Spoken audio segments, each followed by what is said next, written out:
Le ministère de la Santé est engagé dans un processus de dialogue avec les partenaires sociaux, un dialogue qui aurait permis d'engranger de nombreux acquis, au nombre desquels la réouverture des concours professionnels et le rétablissement de salaires indûment coupés. Le ministre de la Santé et de l'Hygiène publique était face à la presse ce mardi pour le point du dialogue social et les acquis. Point complet dans ce compte-rendu de Césaire Carrefour et Isia Kanana. Bientôt, le rétablissement des salaires suspendus pour abandon de poste de certains travailleurs des zones à fort défi sécuritaire.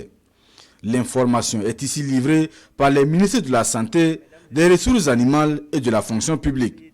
Des membres du gouvernement qui annoncent par ailleurs la restitution des sommes indûment retenues pour faire de grève. L'étendue, c'est depuis 2016 à nos jours. Et nous avons dit indûment coupé et suspendu. Ça veut dire qu'il y a eu des retenues de salaire qui n'ont pas respecté les règlements en vigueur. Dans la période quand le point a été fait, il y a des agents qui étaient en congé. Il y a même des femmes qui étaient en congé de maternité.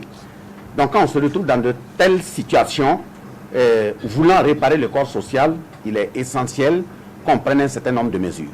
En plus de ces mesures annoncées, d'autres viennent soulager le corps des agents de santé. À ce point de presse, le ministre de la Santé informe de la reprise des concours professionnels pour certains corps de son département et ceux des ressources animales. Le premier est en rapport avec l'ouverture très prochaine des examens professionnels au profit des attachés de santé, des infirmiers diplômés d'État, des sages-femmes d'État, des conseillers d'élevage et de santé animale.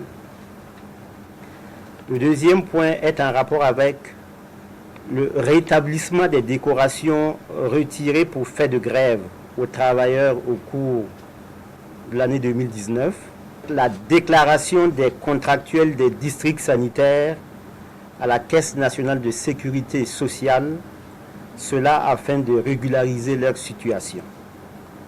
Et enfin, c'est l'appurement du passif des primes de motivation au niveau du Centre national de transfusion sanguine, le CNTS. Le gouvernement s'engage à maintenir le dialogue avec l'ensemble des partenaires sociaux selon les conférenciers du jour.